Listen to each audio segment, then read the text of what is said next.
불신자 만나서 하나님 믿으라고 이야기할 때 불신자들이 그냥 믿겠습니다 이런 사람이 있을까요? 거의 대부분 믿지 않는다고 말합니다. 못 믿겠다고 이야기하죠. 보는 것조차도 안 믿는 세상인데 보이지 않는 하나님을 어떻게 믿겠냐 그 말입니다. 그래서 믿으라 그러면 하나님을 보여달라고 말하는 사람이 많이 있습니다. 또 하나님 안 믿고도 그동안 잘 살아왔고 잘 살 것처럼 생각이 되어지기 때문에 하나님 믿을 필요가 없다고 나름대로 그런 계산을 가지고 있기 때문에 하나님 안 믿는 거죠. 그러나 사람은 어려움을 당하고 절망을 겪어봐야만 그때쯤 되어지면은 하나님 이야기가 먹히는 시간표가 오게 되는 것입니다. 우리가 아무리 설득하고 설명 잘한다 할지라도 그것 때문에 사람은 하나님 믿는 거 아니죠. 어떤 의미에서는 상식에 안 맞고 논리에 안 맞는 복음을 전하죠. 우리가 복음을 계속해서 들었고 영적인 사실을 아는 사람은 이것이 너무나도 과학적이고 앞뒤가 딱 맞는 논리적인 것이 사실이지만 불신자 입장에서는 너무나 얼토당토 안 하는 소리죠. 모든 인간은 죄인으로 태어났다. 이 문제를 해결하기 위해서 그리스도를 보내셨다. 그분이 모든 문제를 해결하시는데 그분을 믿으면 우리가 구원받는다. 구원받으면 영생을 얻게 되고 영원한 천국 시민권이 되어지고 하나님이 함께 하시고 죽어서도 천국에 가게 된다.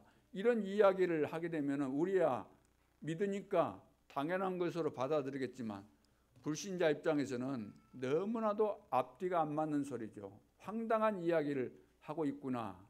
이상한 집단이구나. 이렇게 말할 수밖에 없습니다. 그러나 우리가 상대방이 그렇게 생각한다 할지라도 믿음을 가지고 하나님이 우리를 구원하신 방법이 분명히 성경에 나와 있고 이것을 우리가 정리한 것이 구원의 길이잖아요. 이 사실을 전하면서 기도하면서 전하고 계속해서 우리가 영적인 싸움을 하면서 이 복음을 전하게 될 때 그 사람에게 시간표가 맞다면 하나님은 그 영혼을 살리시는 거죠. 이것이 하나님이 하시는 구원의 역사입니다. 그러면 사람 만났을 때 그 시간표가 언제인지 모르기 때문에 우리는 계속해서 이것을 해야 되는 것이죠. 어제 내가 그 사람 만나서 복음 전했더니 거부했다 할지라도 오늘 만나면 또 해야 돼. 왜? 어제와 오늘은 다른 시간표이기 때문에. 어제는 기분 좋았는데 하룻밤 사이에 이 사람이 절망을 체험하고 낙심하고 살맛이 떨어져 버리는 인생 기로에 서 있는 그런 상태에 있을 수 있기 때문에 그래서 우리는 때를 얻든지 못 얻든지 복음 전하는 일을 쉬지 않고 해야 되는 것입니다. 오늘 이제 제목을 보시면은 악질, 독종, 우박지향인데 우리말 성경에도 여러 가지 번역본이 있는데 개역 성경에 보면은 악질, 독종, 우박지향 그랬습니다. 우리는 지금 무슨 성경을 보고 있어요? 개역 개정판입니다. 개역 개정판. 개역 성경을 다시 개정한 거예요. 단어가 어렵다 그래가지고 그걸 좀 수정한 내용인데 내용은 거의 다 똑같습니다. 단어를 이 표현을 좀 현대 말로 표현한 것에 불과한 것이기 때문에 그럼 오늘 본문에서는 이 악질을 뭘로 번역을 했을까요? 뭘로 번역한 것 같아요? 돌림병. 옛날 성경의 악질은 우리가 가지고 있는 지금 개역 성경에 보면 개역 개정판에는 돌림병이라고 되어 있고 독종이라는 것은 뭘로 되어 있죠? 악성 종기. 자, 독종 그러면 지금 여러분들이 보는 성경에는 악성 종기라고 이렇게 번역되어 있기 때문에 악질 그러면 뭘로 알아먹어야 돼요? 돌림병. 그 다음에 독종 그러면 악성 종기. 우방은 똑같이 일이 나와 있으니까 그렇게 이해하시면 되겠습니다. 바로왕이 뭐가 아쉬울 것이 있겠어요? 왕인데. 그래야 안 그래요? 왕인데 왕의 한마디면 다 오게 돼 있잖아요. 말 한마디에 사람도 죽이고 말 한마디에 남의 것도 빼앗아서 내 것 만들 수 있고, 왕은 명령 한마디만 입만 놀리면 다 내 것인데 뭐가 아쉬울 것이 있겠습니까? 의식주 이런 삶을 살면서 부족한 것이 없잖아요. 그렇기 때문에 하나님 믿을 이유가 없고 어려움 당했을 때 그 순간 모면하기 위해서 모세가 요구하는 것을 들어주겠다고 했지만 뒤돌아서면은 바꾸기를 수도 없이 하잖아요. 그러나 절망의 날이 오게 되는 것이죠. 그때는 그 어떤 인간도 항복하게 된다는 사실 꼭 기억하시고, 그래서 우리는 때를 얻든지 못 얻든지 모든 사람에게 복음 전하는 전도자로 서야 될 줄로 믿습니다. 오늘 우리 마음 가운데 나는 전도자다. 전도운동 내가 이해 못하고 전도운동의 결론 안 나오면은 내 인생도 별 볼 일 없는 인생이다. 교회만 왔다 갔다 하는 종교생활에 불과한 것이고 하나님과 소통하지 않고 하나님의 관심이 없다. 그러니까 관심 밖에 있는 사람, 전도를 이해 못하고 전도에 관심 없고 전도운동에 인생의 결론을 안 내린 사람은 하나님이 보실 때는 별로 중요하지 않아요. 내가 아무리 모자라고 부족해도 지금 되는 것이 없는 것 같아도 기도 응답도 없고 안 되는 건 너무 많지만 나는 전도자다. 전도운동 아니면 이 땅에 소망이 없다. 이 사실을 깨닫고 내가 하나님 앞에 서게 되면 그날 이후로 하나님의 모든 관심과 축복이 그 사람에게 임하게 될 줄로 믿습니다. 오늘 서론에서 전도자가 미리 누릴 것. 전도자는 이미 받았기 때문에 예수 믿는 순간에 모든 축복이 이미 다 온 것입니다. 영접하는 자, 곧 그 이름을 믿는 자들에게는 하나님의 자녀가 되는 권세를 주셨으니 이미 다 받은 거죠. 너희가 하나님의 성전인 것과 하나님의 성령이 너희 안에 거하시는 줄을 알지 못하느냐. 예수 믿는 순간에 하나님이 내 안에 들어오신 겁니다. 하나님이 내 안에 들어오셨다는 이야기는 하나님이 하나님의 계획, 하나님이 가장 중요하게 여기는 세계 복음화를 위해서 내 속에서 나와 함께 이루어 가신다는 말씀이죠. 그렇기 때문에 우리는 예수 믿는 순간에 이미 전도자가 되었고 예수 믿는 순간에 과거, 현재, 미래 문제가 다 끝났고 모든 축복이 다 와버린 거죠. 앞으로 시간표 따라 모든 축복이 다 오게 돼 있는 거죠. 단계별로 시간표대로 하나님께서 다 주시게 돼 있는 것입니다. 그렇다면은 이 사실을 발견하고 미리 알고 허둥대지 않고 당황하지 않고 두려워하지 않고 조급해하지 않고 미리미리 알고 대비하고 미리미리 알고 준비하고 이것이 바로 전도자입니다. 다른 사람들은 막 우왕좌왕할 때 다른 사람은 조급하고 또 허둥댈 때 우리는 여유 있게 우리는 준비 태세를 갖추고 힘을 비축하고 중요한 순간에 우리는 도전하고 이런 것을 할 수 있어야만 전도자가 되는 거죠. 그래서 전도자가 미리 누릴 것이 뭐냐면 첫째, 응답이 아닌 상태입니다. 모든 성도들은 응답받는 데 주력이 돼 있죠. 응답받는 것이 주 목적입니다. 응답받는 데만 눈이 뻘게 가지고 그것만 바라보고 신앙생활을 하는 거죠.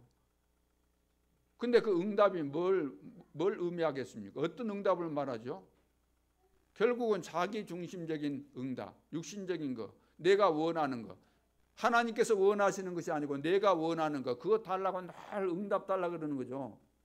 알고 보면 하나님은 중요한 응답을 다 주셨고 우리에게 중요한 것을 주시기를 원하시는데 우리는 결국 중요치 않는 것만을 골라가지고 기도하고 살아가는 거죠.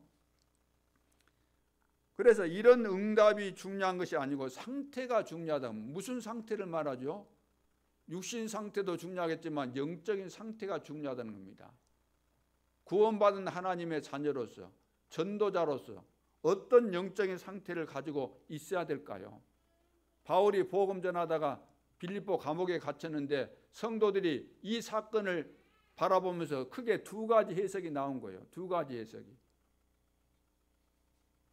어떤 사람이 하나님의 큰 계획이 있겠구나. 계획이 있어서 전도자가 이 감옥에 들어가셨구나. 우리가 기도하면서 하나님의 계획을 발견하고 이 계획이 성취되도록 우리 모두가 함께 기도하자. 이런 부류가 있었는가 하면은 야, 사도 바울 저 사람 막 잘난 체하고 다니고 그러더니 이게 뭔가 잘못돼 가지고 감옥에 갇혔네. 이제 끝났다. 이제 전도운동 끝났다. 감옥에 가서 이제 옥살이를 하든지 죽든지 하겠지. 자, 이렇게 절망 가운데 이렇게 빠지고 아니면 부정적인 시각으로 이야기하는 이런 두 부류가 있는 거죠. 그런 두 부류가 있어요. 성경 읽어보시면은. 그래서 바클레이라는 이 주석가는 하나님이 가장 하나님의 가장 특혜를 입고 있다. 바울은 지금 감옥에 갇혔는데 하나님의 가장 큰 특혜를 입고 있다. 이렇게 이 부분을 주석을 했다고 하는데 주석이 잘 된 거죠. 이것은 어찌 이 부분에 있어서는 영안이 열렸는지 그렇게 주석을 한 거예요. 바클레이라는 사람이 보수 신학자는 아닌데 성경 해석을 사람이 보는 관점에서 늘 해석을 하려고 했던 사람인데 이 부분에 있어서는 해석 잘한 겁니다. 하나님의 이 특별한 은혜를 입은 거예요. 그래서 가장 특혜를 입은 현장이죠. 감옥 안에 있으면서 뭐 했습니까? 감옥 안에 있으면서 하나님의 계획을 더 발견하고 감옥 안에서 편지를 써서 중요한 제자들에게 지역지역마다 보내고 또 감옥에 있으면서 바울은 전도운동이 일어나고 중요한 것들이 더 많이 일어났죠. 그러니까 바울은 감옥에 있었지만 바울의 영적인 상태는 어떤 상태였어요? 절망 가운데 포기된 상태에 있었던 것이 아니고 성령 충만한 가운데 하나님의 큰 계획이 이곳에서 이루어 가시기 위해서 나를 감옥에까지 보내셨구나. 이렇게 깨달아지는 영적인 상태를 가지고 있었다고 합니다. 많은 성도들이 살아가면서 좀만 어려움당하면 무슨 생각합니까? 염려하고 고민하죠. 그 영적인 상태가 틀린 거예요.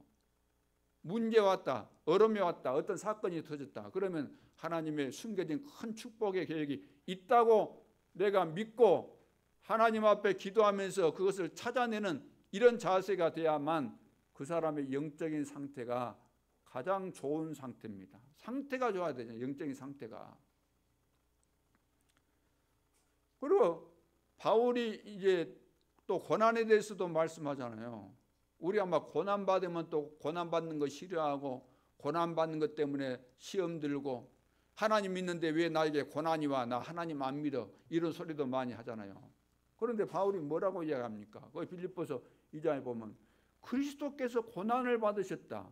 그분이 하나님이시고 그분이 죄인이 아니신데 하나님이신 의인이신 그분이 왜 고난을 받으셨는가? 왜 그분이 십자가를 지었는가? 그분이 고난 받으심으로 만주의 주 만왕의 왕이 되셨다. 그렇다고 한다면 우리도 고난 받을 수 있는 거 아닌가? 예수님은 우리를 대신해서 우리 죄를 대신해서 고난 받으셨는데 우리는 원래 죄인이고 은혜를 받은 사람으로서 복음을 위해서 고난 받는 건 뭐가 문제 되겠는가? 영광스럽게 생각하고 우리도 고난을 받을 수 있어야 된다. 이 생각 봐보세요. 이 생각 자체가 우리의 영적인 상태를 말해주고 있는 거죠. 우리는 응답을 원하지만 영적인 상태가 틀려 있는 사람이 기도해 본들, 뭔 기도하겠습니까? 또 기도해서 응답을 받았다 한들 그 응답이 무슨 가치가 있고 의미가 있겠냐 그 말입니다.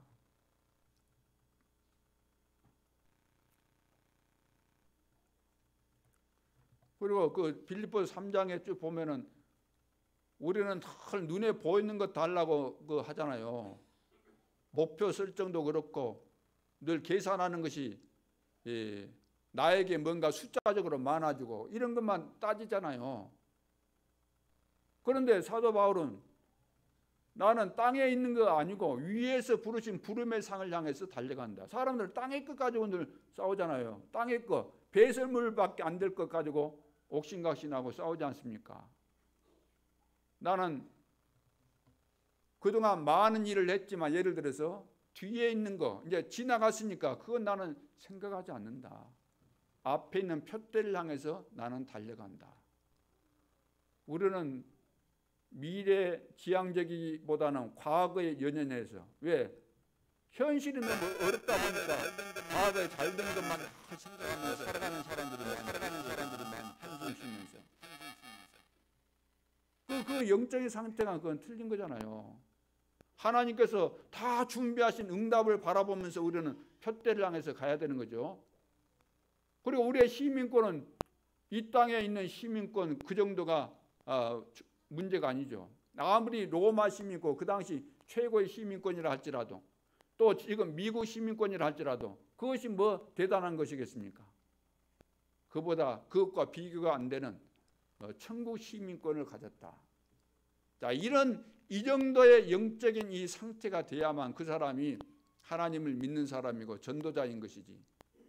상황 따라 환경 따라 사건 따라 문제 따라 이상한 사람 만나면 또 변해버리고 신앙이 없어져 버리고 영적인 상태가 완전 다운이 되어버리고 이렇게 되어진다고 한다면 그것은 미리 알고 누리는 그 차원하고는 너무 거리가 먼 거죠. 이런 사람을 과연 하나님의 자녀라고 말할 수 있겠습니까? 이런 사람이 세계복음을 할 수 있겠어요?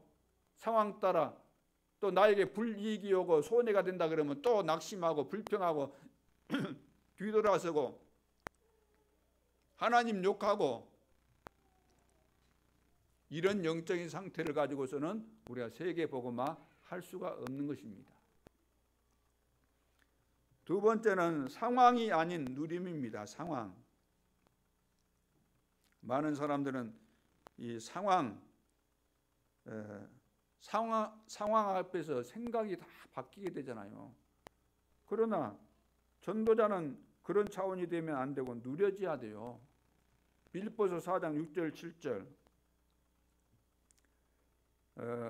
많은 사람들은 그 염려, 문제만 생기면 염려하잖아요. 근데 아무것도 염려하지 말아라 그랬습니다.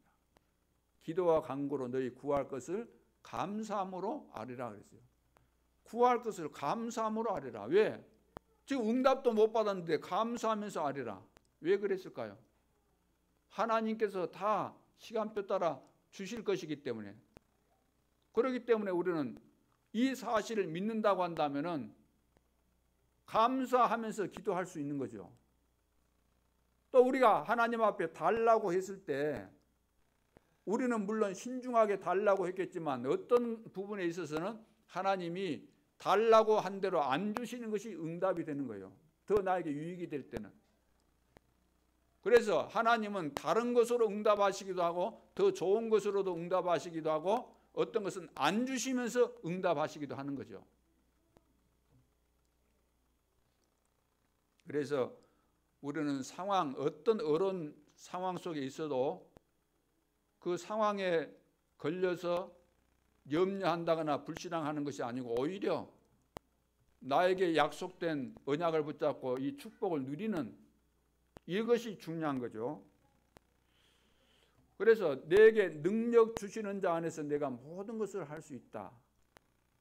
우리의 현주소는 그리스도 안에 있기 때문에 어떤 상황에서도 흔들릴 이유가 없고 못 누릴 이유가 없는 것입니다. 우리 앞에는 뭐 불가능하다, 안 된다, 못한다 이런 부정적인 생각과 말들이 다 없어져야 될 줄로 믿습니다. 빌립보서 4장 13절 분명히 말씀하고 있잖아요. 그리고 4장 19절에도 보면은 하나님께서 우리의 사정을 다 아시고 우리가 달라고 안 해도 우리의 필요를 아시기 때문에 다 채우신다는 겁니다. 하나님께서 원하시는 일을 하고 있으면 다 채워주시기 때문에. 그래서 상황이 아니라 누림이 돼야 돼요. 전도자는 이것이 안 되기 때문에 종교생활하는 거나 다를 바가 없는 거죠. 세 번째는 열매보다 여정입니다. 열매보다 여정. 사람들은 열매를 원하잖아요. 막 급하잖아요. 열매. 이제 심어갖고 싹이 나왔는데 막 열매 너무 서두르다 보니까 막 집어 뽑아버리잖아요. 그럼 뿌리가 뽑혀버려요. 그래서 말라버릴 정도로 그렇게 서두르고 열매에 관심 있고 금방 응답에 관심 있고 금방 성공하려고 하고 털도 안 뽑고 먹는다 그런 소리 있지 않습니까? 너무나 서두르는 거죠. 공부도 안 해놓고는 시험 점수 잘 받으려고 하고 그게 다 도덕론 심보 아니에요? 때 되면 다 주실 텐데 아직 읽지도 않았는데. 그래서 여정, 열매보다 여정이 중요해요. 여정. 하나님의 완벽한 계획과 그 언약에 따라서 가게 되어 있는 것이기 때문에 우리는 하나님의 인도받으면 된다는 이야기입니다.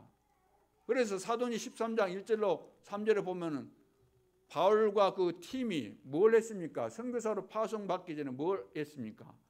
금식하면서 기도한 거. 왜 기도했어요? 뭔가 능력받아서 보여주려고 한 거예요? 아니죠. 성령의 인도받으려고. 모든 내용이 다 인도받는 겁니다. 바울이 가는 모든 사역, 현장마다 문이 막혔을 마게도냐로 가기 전에 문이 막혔을 때 기도하는 것도, 로마로 가기 전에 기도한 것도, 모든 사건들 속에서 바울은 기도한 거예요. 왜 그랬을까요? 성령의 인도받으면 되기 때문에. 그래서 우리는 여정 속에 세계 복음화 될 수밖에는 절대 여정 속에 우리가 가고 있기 때문에 이 언약을 따라가면은 되어질 수밖에 없고 이 속에 있다는 사실이 내가 발견되어지면 누림이 되어지는 거죠. 그것이 최상의 영적인 상태가 되어진다 그 말입니다. 근데 우리는 열매를 막 생각하면서 여기에 걸려 있게 되면 모든 것들을 잃게 돼요. 얼음을 이제 면치 못하는 거죠. 그래서 전도자는 응답 여러 가지 상황 따라 흔들리거나 열매 쳐다보고 하는 이런 수준 되면 안 됩니다. 종교인들이 하는 거예요. 이건 우리는 하나님의 절대 계획 속에서 절대 언약 속에서 절대 여정 속에서 하나님과 함께 동행하면서 하나님의 절대 목표인 세계 복음화를 이뤄가는 이 축복의 대열 속에 있기 때문에 우리가 미리 알고 누려야 되는 것은 뭐냐면 우리의 영적인 상태가 중요한 것이고 그리고 내가 이 언약의 흐름 속에서 누리는 것이 당연한 것이고 그리고 언약의 여정 속에 내가 주인공으로 당당히 가는 것이 내 정체성에 딱 맞는 겁니다. 우리 임마누엘 예수교회 성도들은 이런 수준 되면 다 되는 거죠. 이렇게 되면 다 끝나는 것입니다. 하나님은 다 이루시고 끝내십니다. 우리의 목숨은 하나님의 손에 달려 있습니다. 우리의 영적인 상태, 누림, 여정으로 하나님의 계획은 이루어져 가는 거죠. 그래서 예배를 드릴 때마다 계속해서 감사와 새 힘이 넘쳐나야만 되겠습니다. 예배를 드릴 때마다 그리스도의 비밀이 점점점 깊어져 가고 나의 영적인 상태가 더 좋아지는 이런 축복을 여러분들이 예배 드릴 때마다 체험하고 또 확인하고 그렇게 되어지는 것이 굉장히 중요한 내용들이죠. 자, 이렇게 되어지면은 어느 날 내가 전도자로서 삶 속에서 전도 운동도 일어나고 또 말씀이 성취되는 것을 확인하는 그런 시간표가 오는 겁니다. 그것이 언제 되어지는가?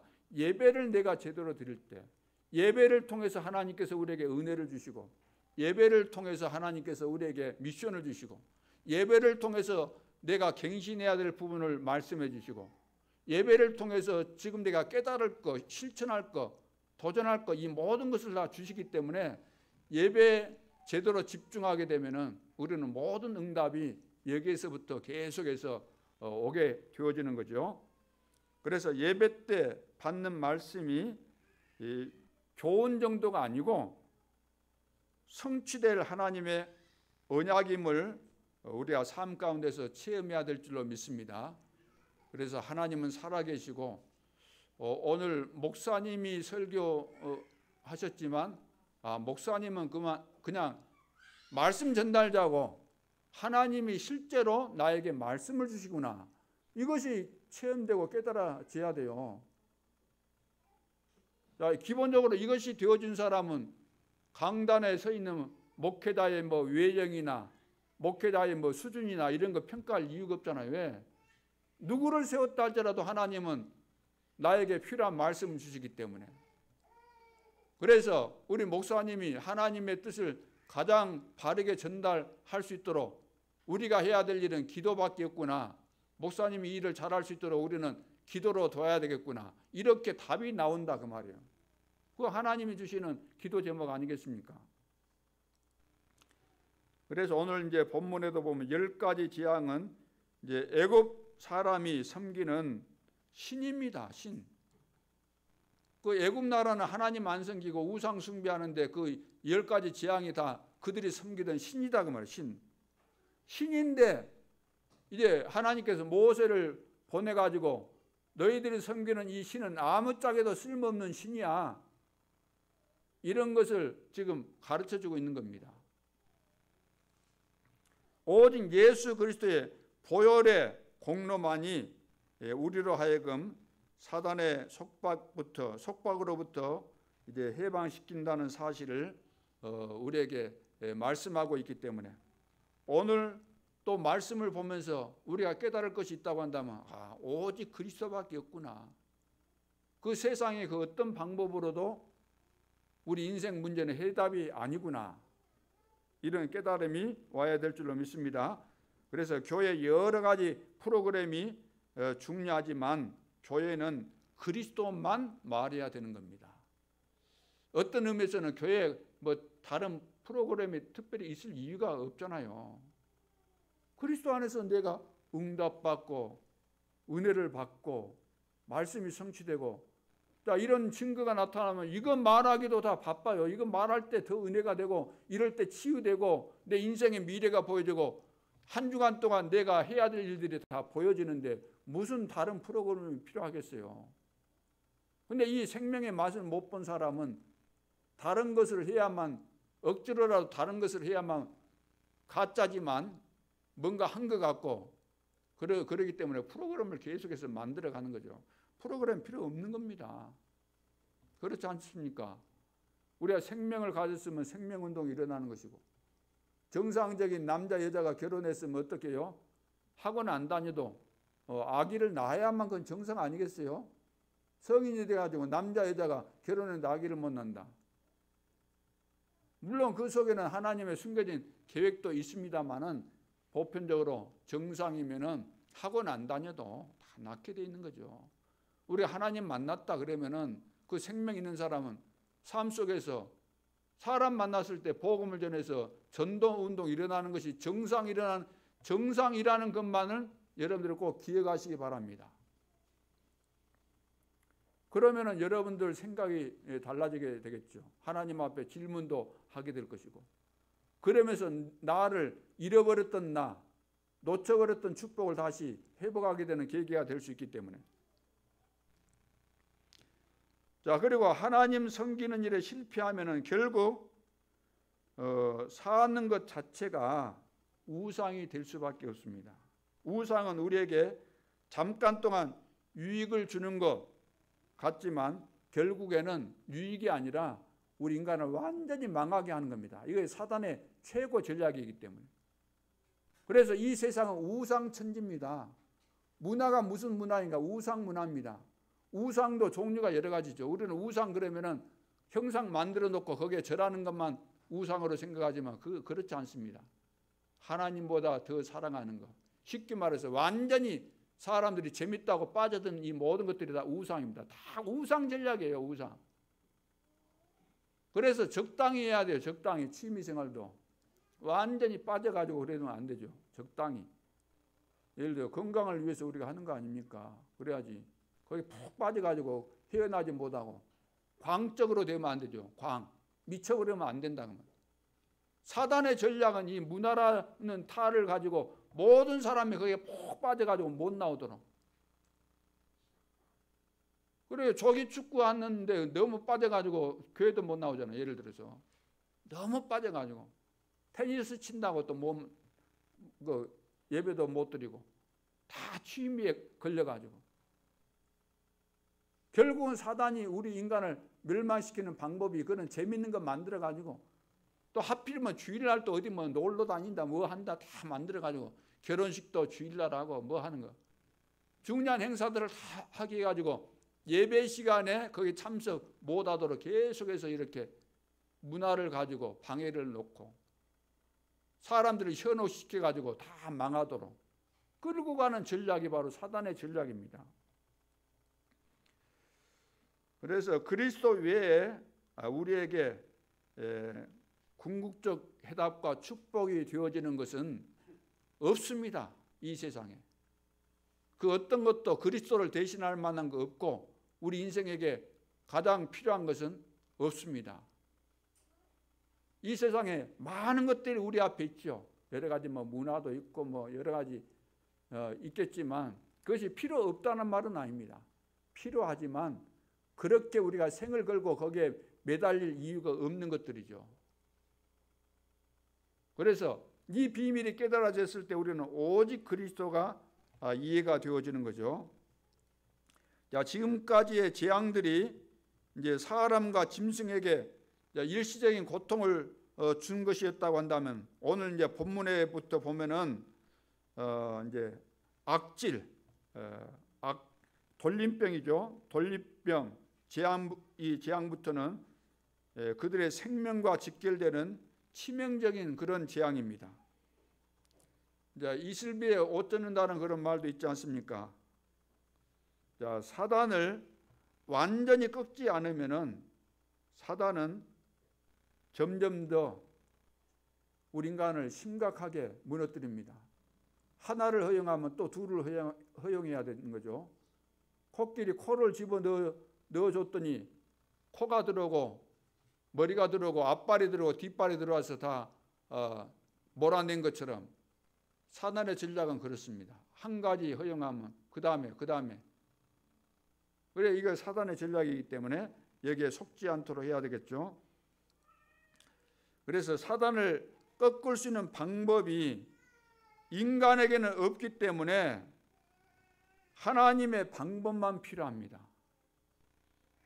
우리가 꺾을 힘이 있고 비밀이 있다고 한다면 하나님이 한사코 인간의 몸을 입고 이 땅에 오실 이유가 없잖아요. 그리스도를 보낼 이유가 없지 않습니까? 그래서 성경을 주셨는데 성경 이야기가 다른 이야기가 아니고 구약은 메시아, 신약은 그리스도입니다. 메시아를 보내겠다. 그리스도 보내겠다고 했는데 봐라 여기 왔지 않느냐. 그래서 사단은 눈에 보이지 않지만 반드시 인간과 관계가 있고 인간을 멸망시키는 존재고 여기에서 우리가 빠져나와야만 구원인데 이 축복을 받기 위해서는 우리 힘으로 안 되기 때문에 하나님이 하셨다고 말입니다. 그래서 오늘 본문에 이제 모세가 미리 누린 여정인데 첫째가 뭐죠? 이 땅의 문제들이 뭐냐? 이 땅의 문제들 모든 분야에 지금 문제가 왔잖아요. 모든 분야에 수많은 문제들이 지금 계속해서 여러 가지 모습으로 형태로 지금 나타나고 있습니다. 문제 없는 사람 한 사람도 없어요. 데리고 와보세요. 문제 없는지. 우리 인간은 태어나면서부터 문제 있는 겁니다. 문제 없으면 왜 울어요? 예? 문제 없는 사람 없어요. 이미 문제를 다 가지고 태어난 거예요. 원죄를 가지고. 그래서 이 망가지 문제 속에 사람들은 지금 살아가고 있는데, 그러면 그 문제의 시작이 뭐냐면, 시작이 뭐예요? 시작은 창세기 3장, 6장, 11장. 뭘 이야기합니까? 사람들은 다 태어날 때 원죄를 가지고 태어났다, 이 말은 사단에게 잡혀 있는 상태, 운명 가운데서 마귀 자녀로, 영적으로 마귀 자녀로 태어났기 때문에 누가 안 가르쳐줘도 사단의 영향 속에서 모든 사람은 나중심이 될 수밖에 없어요. 그래서 고집이 센 사람은 영적인 문제가 많은 겁니다. 자기 주장만 하는 사람은 영적인 문제가 많은 거예요. 그렇죠? 정신병자 다른 사람 이야기 듣습니까? 안 듣습니까? 안 듣죠? 그러면 정신병자가 아니죠. 정신병자는 다른 사람 말 절대 안 듣습니다. 자기 말만 하는 거예요. 자기 말만. 남의 말 무시해요. 그래서 직장에서나 어디에서나, 특히 교회에서 자기 주장하는 거, 가장 이거 영적인 상태가 안 좋은 겁니다. 아무리 내 생각이 맞는 것 같아도 남들이 뭐라고 하는 것도 듣고 내가 틀릴 수도 있다는 생각을 해야 돼요. 나 주장 절대 하지 마시기 바랍니다. 하나님 방법보다, 하나님의 계획보다 나는 늘 좋은 계획과 방법을 가지고 있으면 늘 내 주장하면 좋은데, 우리는 하나님과 비교가 안 돼요. 지금 내 생각에는 맞는 것 같지만 하나님 말씀이 맞아요. 하나님의 말씀이 지금 안 맞는 것 같지만 하나님의 말씀이 맞다니까요. 그것을 빨리 눈치채는 사람이 현명한 사람이고 지혜로운 사람입니다. 누가 똑똑한 사람입니까? 내 생각대로 안 된다는 사실을 빨리 깨닫고 접는 것이 현명한 사람이에요. 그 사람이 똑똑한 사람이에요. 뒤에 가서 우리가 승리해야 될 거 아닙니까? 지금 잘난 체 하는 것이 중요한 거 아니고 뒤에 가서 성공해야 돼요. 지금은 실패하란 말이 아니고. 그래서 시작이 모든, 이 땅의 모든 문제의 시작이 창세기 3장, 6장, 11장이에요. 6장이 뭡니까? 세상 중심으로 사는, 세상.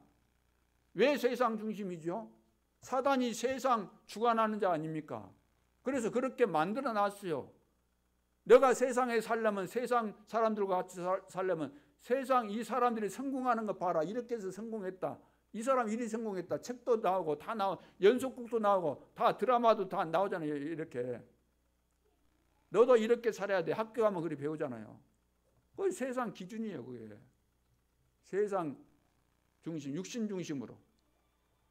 그리고 11장은 바벨탑 사건, 성공 중심으로. 우리가 우리 이름을 내자. 우리가 탑을 높이 쌓자. 그러면 나 모든 문제 다 끝난다. 홍수와도 괜찮다. 더 높이 쌓아버리자.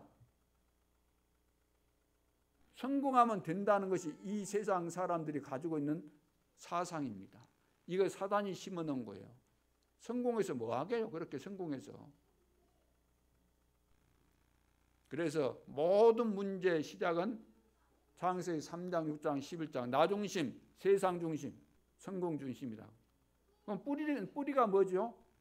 사도행전 13장, 16장, 19장 무속, 점술, 우상숭배. 이게 사단이 이런 것들을 통해서 뿌리를 깊이 박도록 이렇게 만들어버리죠. 그러면서 불신자 상태 6가지 나타나게 되어지는 거죠. 그래서 영적인 문제, 정신 문제, 육신 문제, 또 내세 문제, 후대 문제, 이런 문제들이 나타날 수밖에 없는 거죠. 그래서 불신자들은 많은 노력과 열심에도 불구하고 계속해서 고통과 갈등 이길 수가 없습니다. 결국은 중독에 빠지게 되죠. 왜? 다른 것이 안 되다 보니까 사단이 이제 중독시켜서 다 멸망받도록 하기 때문에. 그래 마약 중독, 여러 가지 중독이죠. 알코올 중독, 도박, 게임, 음란 이런 전부 다 걸려들면은 중독이 될 수밖에 없어요. 잡힌다는 거예요.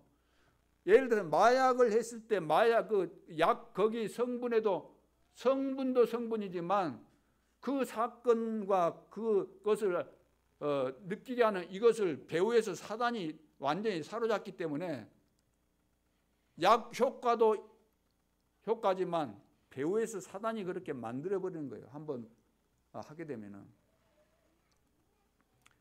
신자들은 어떻습니까? 안타깝게도 비슷하게 실패하고 있잖아요. 열심히 기도하고 봉사도 하고 나름대로 최선을 다해서 신앙생활을 하는데 마음에 평안 하나님이 있습니까? 나름대로 다 열심히 하는데 참된 기도 응답이 옵니까? 말씀 성취가 옵니까? 전도가 되어집니까? 안 되잖아요. 불신자는 안 되는 거 당연하겠지만 왜 신자인데도 불구하고 이런 축복이 나에게 안 오는 것이냐 그 말이에요. 결국은 인본주의 쓸 수밖에 없잖아요. 왜? 염려를 하게 되잖아요. 안 되니까 염려하게 되고 염려하다 보면 대책이 나오고 그것이 바로 인본주의입니다. 그 결과는 뭐죠? 완전 실패로 끝난다는 거죠. 그래서 다 교회 떠나는 것이고 교회가 문 닫는 원인이 되는 거죠. 우리는 이 땅의 문제가 왜 왔는지, 왜 성도들이 이런 축복을 못 누리고 있는지 그 원인을 분명히 알아야 되겠죠. 자, 이런 일들에 사단이 눈에 보이지 않지만 결정적인 역할을 지금도 계속해서 하고 있다는 겁니다. 오늘도 예배드리지만 예배에 집중하지 못하는 경우들이 많이 있죠. 왜? 사단이 그 정도로 우리가 은혜 받아서 안 되기 때문에 우리를 농락하고 있는 거죠. 그래서 이 모든 문제의 원인은 무엇입니까? 그리스도가 희미하다는 겁니다. 성도들이 응답 못 받고 안 되는 이유는 다른 것이 아니에요. 그리스도가 희미해서 그래요. 복음의 정리가 안 된 겁니다. 복음에 대한 확신이 없기 때문에 이런 결과들이 나타날 수밖에 없죠. 하나님의 뜻은 분명합니다. 오직 예수라고 이렇게 내 속에서 체험되고 깨달아져서 이 답이 나와야 돼요. 그냥 예수가 아니구나. 오직 예수구나. 그냥 전도가 아니고 오직 전도구나. 그냥 기도가 아니고 오직 기도구나. 기도 외에는 방법이 없지 않습니까? 영적인 세계를 우리가 알게 된다고 한다면. 그러면서 이 땅의 문제들, 불신자, 신자뿐만 아니라 세계적 문제가 지금 세계적 문제 계속해서 급증하고 있습니다. 인간관계, 지금 마약에다가 암, 각종 불치병 많잖아요. 정신병에다가 그리고 청소년 문제, 또 가정 이혼 문제, 자살 이런 것들 심각하죠. 이런 문제들 지금 물질 문명이 발달해 가니까 이것으로 해결이 될까요? 아무리 발전해 가도 이런 문제는 해결될 수가 없습니다. 바이러스 하나도 지금 못 없애잖아요. 이 문제 해결 못하는 백신도 지금 안 되잖아요. 이번에 좀 풀어줬더니 1단계로 낮춰줬는데 어떻게 됐어요? 또 올라가잖아요. 또 자연계는 어떻습니까? 지금 자연계 기상이변, 또 재해, 환경오염, 생태계 파괴 걷잡을 수가 없죠 지금. 그런데 더 심각한 것이 뭡니까? 더 심각한 거 영계입니다. 영적인 세계입니다. 귀신들의 활동이 더 계속 증가되어 가고 있잖아요. 그 3단체 봐보세요. 프리메이슨, 뉴에이지, 유대인 조직들 봐보세요. 지금 나와 있는 영상들, 영화들 이런 거 봐보세요. 전부 다 하나님 없다고 하는 거잖아요. 하나님 없다고 하는 겁니다. 모든 주제가 하나님 믿을 거 없다. 그런 거 잘하면은 상 주고 다 그러잖아 지금. 거기에다가 이단, 사이비, 신비주의 이런 거 전부 다.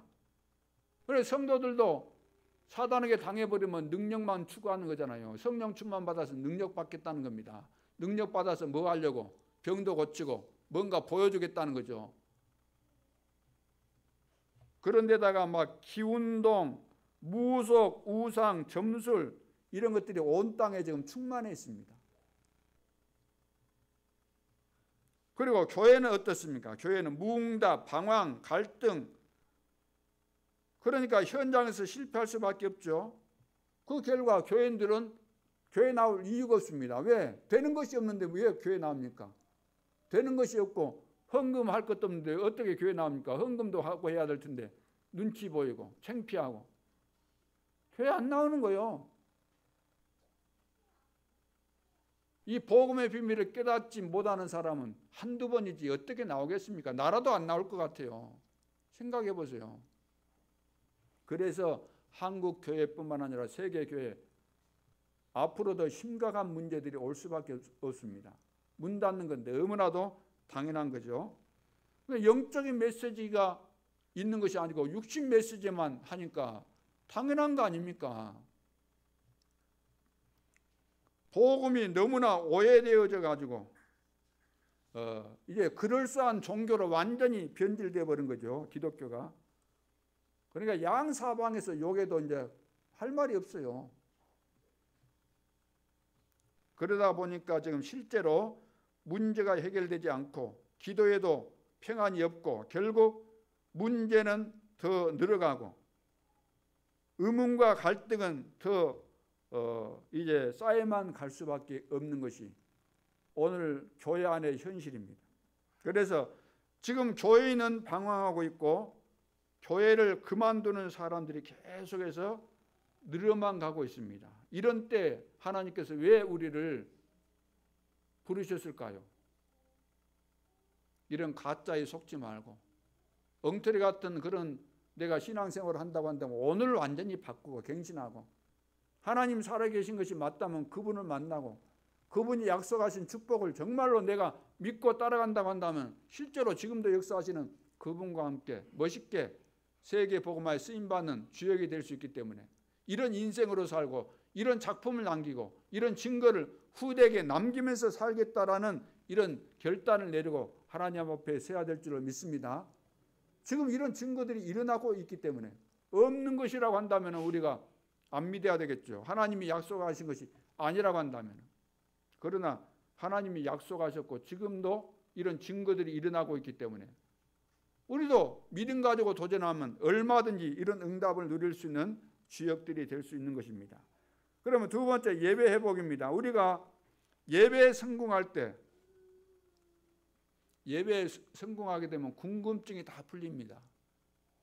많은 분들이 한 주간 동안 고민되고 나는 왜 이런 문제가 있을까? 왜 이럴까? 고민하는 분들이 많이 있죠. 낙심되어지고. 그래서 목사님 찾아가서 상담 한번 해볼까? 이런 분들도 많이 있을 겁니다. 그런데 예배를 드렸더니 예배를 드릴 때 다 해답을 얻거든요. 그런 분들 많이 있습니다. 저한테 상담하겠다고 했는데 와서 그냥 상담 못하고 예배를 드렸는데 예배 시간에 다 답을 냈다는 거죠. 저도 말씀 들을 때 다 답을 얻습니다. 말씀을 들을 때. 저라고 뭐 특별한 예외가 있는 게 아니라 저나 여러분이나 똑같잖아요. 그렇죠. 똑같은 사람이잖아요. 저도 은혜 받은 사람이고 여러분도 은혜 받으셨고 저도 하나님 말씀 드려야 사는 것이고 안 그렇습니까? 저는 뭐 그런 거 안 해도 되는 사람입니까? 아침에 일어나면 저는 기도 안 해도 돼요? 저는 잘생겨가지고 기도 안 해도 밥도 안 먹어도 살고 그래요? 똑같은 거예요. 저도 예를 들어서 하기 싫을 때도 있고 그래도 그걸 이기는 거죠. 그 처음에는 하기 싫을 때도 많이 있지만 이제는 이거 체질돼 가지고 삶이 돼 가지고 그런 것에 이래 걸려들지는 않아요. 그런 것이 방해가 안 돼요. 장애물이 안 된다 그 말이에요. 그래서 해야 될 그런 시간표가 오면 당연히 해지고 그렇게 되는 거죠. 기도 수첩하는 것도 저는 안 해도 됩니까? 물론 안 해도 돼요. 안 하고 우리 막 카톡방에 그런 거 올릴 필요도 없고 그러면 좋아요. 내가 막 안 하면서 그냥 주일날 여기 교회에 와가지고 폼 잡고 고함 지르면서 설교할 수 있어요. 왜 못하겠습니까? 내가 쉽게 말해서 지금 30년 이상 그랬는데 왜 못하겠어요? 좋은 이야기 따다가 왜 못하겠어요? 그럴듯한 설교 잘하죠. 근데 왜 그거 안 하죠? 저도 여러분보다 더 해요. 더 기도 수첩 더 하고 더 꼼꼼하게 하고 더 하는 겁니다. 왜? 누구를 위해서? 저를 위해서 하는 거예요. 저를 위해서. 그리고 저를 위해서 할 뿐만 아니라 내 신분이 하나님께서 주신 나의 직분이 말씀 심부름 잘하라고 하셨기 때문에 이것을 내가 하기 위해서 한다고 말이에요. 그러면 여러분들은 어떤 분들은 뭐 나는 안 되네 어쩌네 하는 분들 있을 수 있는데 당연한 그것은 물어볼 필요가 없어요. 안 되는 이유가 뻔하니까. 안 되는 분들은 뻔해요. 다른 데서 답 찾지 마세요. 안 되는 분들은 예를 들어 아침에 일어나면 영적 시스템이 없다는 거예요. 영적 시스템. 가장 먼저는. 다른 것도 있지만 제일 먼저는 영적 시스템이 안 돼 있으면 다른 것이 안 되게 돼 있어요. 영적 시스템이 뭐겠어요? 아침에 일어나면은 하나님 앞에 기도하는 것부터 시작하면 하나님이 다 알려주시고 다 되게 돼 있는데 그것부터 시작이 안 되니까 안 되는 거죠. 첫 단추를 잘못 끼우면은 아무리 좋은 옷이라도 첫 단추 잘못 끼워보죠. 그렇게 되는 겁니다. 그래서 예배 시간이 굉장히 중요한 시간이죠. 그래서 예배 시간에 은혜를 받으면 영안이 열리게 되고 하나님의 계획이 보여지게 되고 나의 문제점이 보여지게 되고 나의 장점을 알게 되고 내가 뭘 해야 되는 것인지 알게 되고 누구에게 복음 전해야 될 텐데 그 생각이 딱 드는 거예요. 말씀 듣는데 말씀에 전도하란 말은 아닌데 전도하라고 해서도 우리가 깨달아지기도 하겠지만 다른 은혜를 바꾸는데 다른 말씀으로 은혜를 바꾸는데 전도해야 되겠구나 이 생각이 또 하나님께서 주신다 그 말이에요. 말씀을 듣는 가운데 말씀하는 그 내용도 내용이지만 하나님은 총체적으로 말씀을 들을 때마다 많은 깨달음을 주는 겁니다. 근데 많은 깨달음이 있는데 이게 혼란이 아니라 다 정리가 되는 거예요. 들으면서. 하나님의 역사가 왜 그것이 안 되겠습니까? 보통 사람들은 한 가지만 들었을 때 한 가지만 딱 되잖아요. 근데 능력 있는 사람은 어떻게 해요? 능력 있는 사람 예를 들어 여러 개를 놓고 다 하는 거예요. 여러 개를 놓고도 다 하는 거예요. 예를 들어서 한 가지 일을 하면서 몇 가지를 하는 그런 사람도 있어요. 이 시대는 그 정도의 능력이 있어야 되는 거 아니겠어요? 그래서 오늘 이제 보면 왜 예배가 중요한가? 왜 예배가 중요하죠? 1절에 뭐라고 그랬어요? 여호와께서 모세에게 이르시되 바로에게 들어가서 그에게 이르라. 히브리 사람의 하나님 여호와께서 말씀하시기를 내 백성을 내보내라. 왜 내보내야 돼요? 그들이 나를 섬길 것이니라. 하나님은 섬김 받으셔야 돼요. 하나님은 창조주 하나님이시기 때문에 섬겨야 돼요. 누가? 피조물인 우리 인간이 하나님이 만들어 놓은 피조물 우리 인간은 영적인 존재로 특별하게 창조하셨기 때문에 왜? 하나님 섬기라고 그렇게 창조하셨다고 말이에요. 나를 섬길 것이다 그랬죠. 13절도 여호와께서 모세에게 이르시되 아침에 일찍 일어나 바로 앞에 서서 그에게 이르기를 히브리 사람의 하나님 여호와의 말씀에 내 백성을 보내라. 그들이 나를 섬길 것이니라. 그래서 하나님을 우리가 바르게 알고 섬겨야 됩니다. 그러니까 예배를 제대로 드려야 돼요. 예배. 인생 실패는 예배 실패입니다. 인생 성공은 예배 성공이에요. 내 인생의 생사화복이 내 미래가 누구 손에 달려 있습니까? 하나님의 손에 달려 있는데 그렇다면 우리가 예배할 때 하나님과 우리와 관계가 회복되어지고 하나님께서 예배를 통해서 나에게 말씀을 주시면서 다 이렇게 인도해 가시는데 예배를 소홀히 하게 했다. 예배 시간에 늘 졸고만 간다. 어떤 사람 그래요. 나는 졸지만 말씀 다 듣고 있어요. 아니요. 그거 헛듣는 거예요. 그렇게 들으면 안 돼요. 딱 집중하고 딱 듣고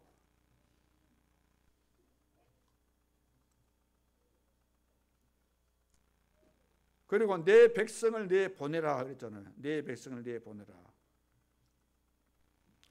자, 지금 이스라엘이 애굽에서 고통 가운데 학대를 당하고 노예 생활을 하고 우상을 만들고 있어요. 우상을 만들고 있었어요. 고센 땅에다가 우상 뭘 만들었습니까? 우상, 비돔, 남색 우상 신전을 만들고 있었어요. 아톰신, 태양신 섬기는 이런 신전을 만들고 있었다는 거예요. 이것은 하나님의 뜻입니까? 아닙니까? 하나님의 백성이 선택받은 백성이 구별된 이스라엘 백성이 하나님을 섬기지 않고 우상 노예가 돼가지고 애굽의 노예가 돼가지고 학대받고 계속해서 어려움당하면서 우상 신전을 만들고 있다. 말이 안 되는 거 아닙니까? 말이 안 되는 거. 오늘 우리가 예배를 통해서 은혜 못 받으면 세상 가가지고 세상에서 살 때 꼭 이 꼴이 된다 그 말이에요. 불신자 밑에서 시키는 대로 다 해야 돼요. 하기 싫은 거, 해서도 안 되는 거 이런 거 시키면 또 해야 돼. 왜? 돈이라도 벌어야지 먹고 살 것이니까.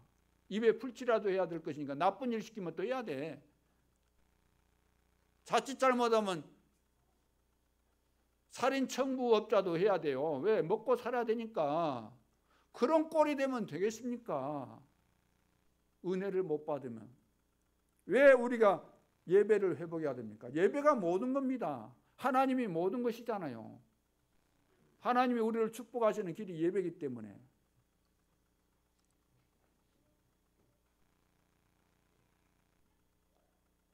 그래서 하나님은 우리가 성령 충만한 가운데 우리를 속이는 이 사단을 예수 그리스도 이름 권세로 꺾으라고 우리에게 권세를 다 주셨습니다. 오늘부터 끌려다니지 말고 주 예수 그리스도 이름으로 승리할 수 있기를 주님의 이름으로 축원합니다. 세 번째, 하나님의 주권입니다. 여호와가 행하실 것이라. 5절 6절에 여호와께서 다 행하신다는 거죠.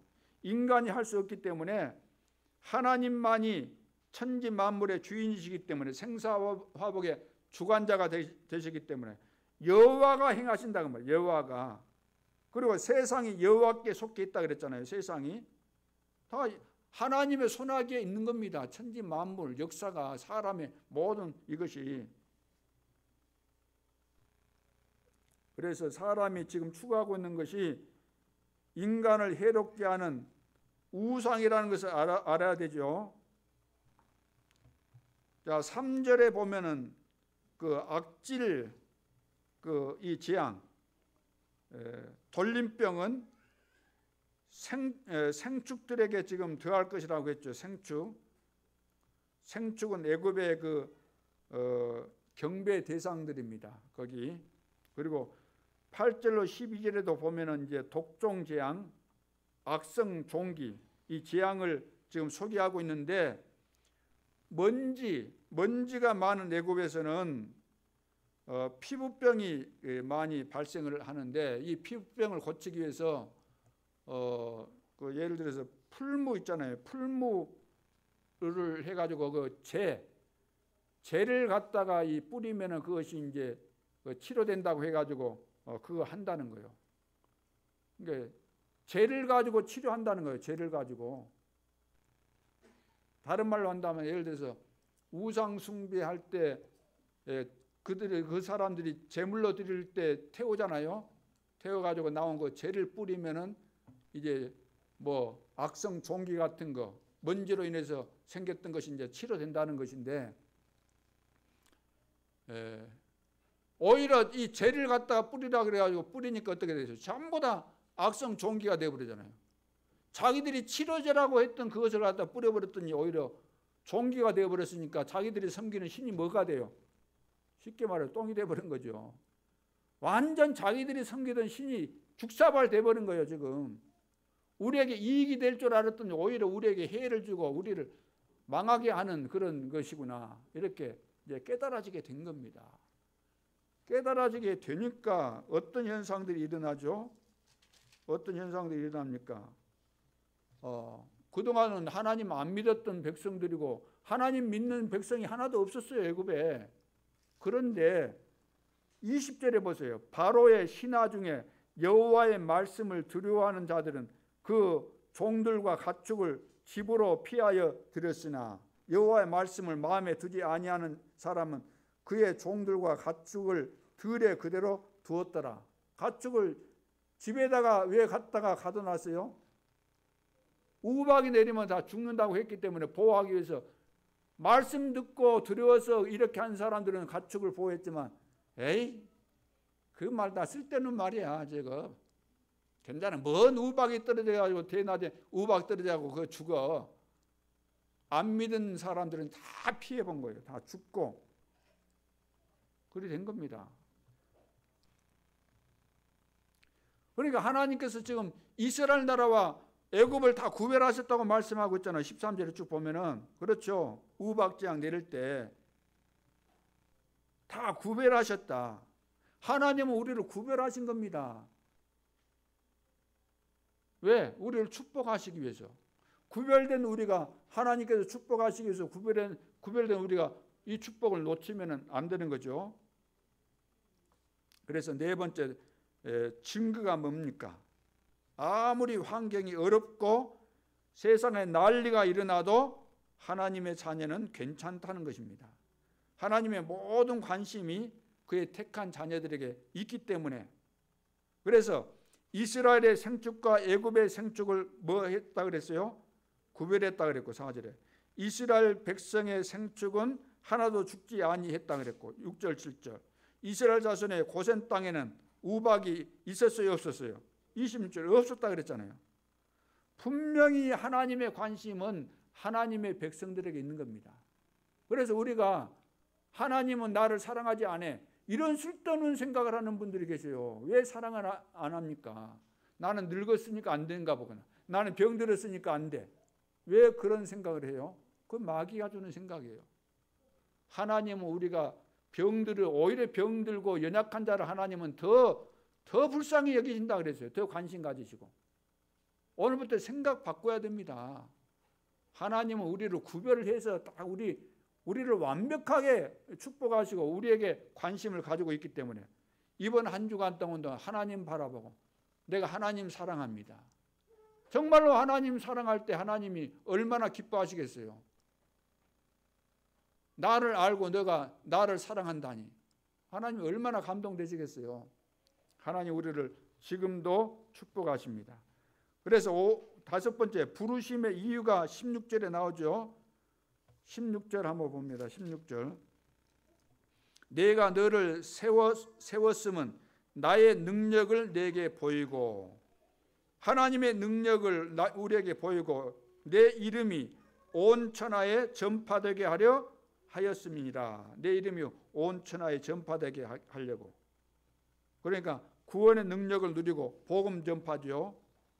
여기에서 우리는 삶의 목표와 이유를 찾아야 됩니다.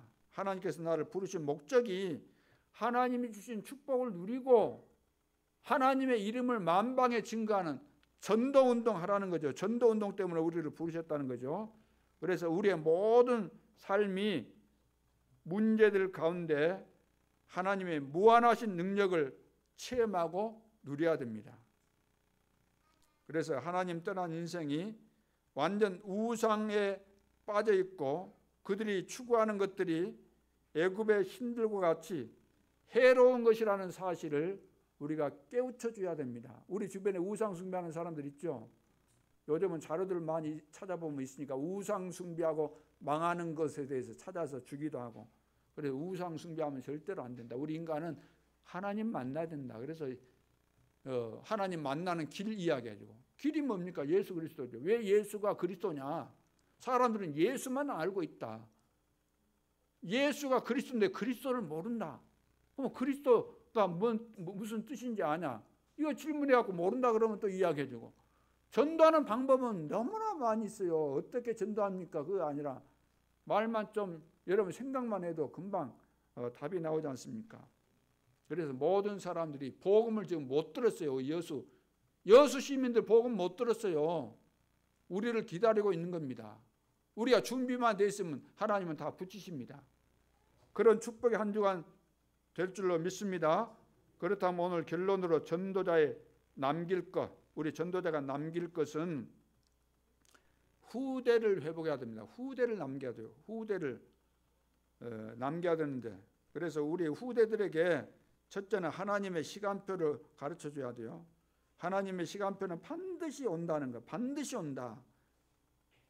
시간표가 오는데 내가 살아가면서 많은 문제를 만날 것이다. 그때는 문제에 걸려들지 말고 내가 기다리면서 하나님 앞에 질문해 봐라. 그리고 이제 적절한 때가 오게 되면은 너가 도전해라. 이걸 꼭 가르쳐 주고, 두 번째는 지도자를 섬기는 것이 중요하다.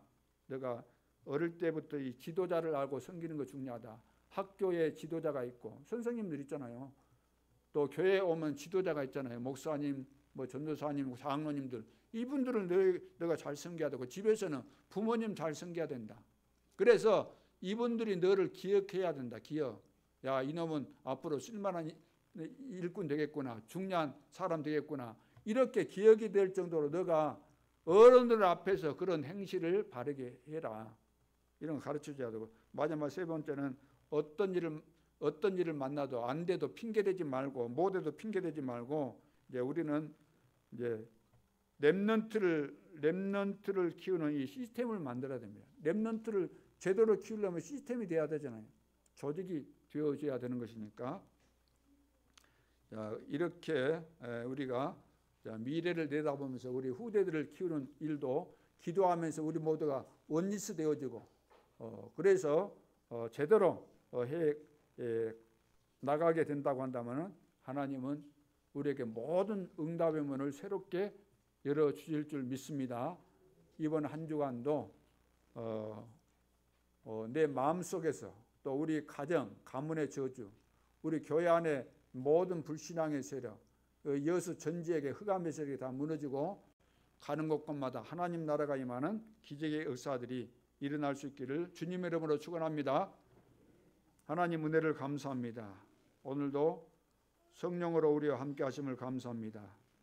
하나님은 우리를 전도자로 부르셨고 세상 끝날까지 너희와 항상 함께 하시겠다고 약속하셨고 또 우리에게 이 시대에 살릴 미션 주신 것 감사합니다.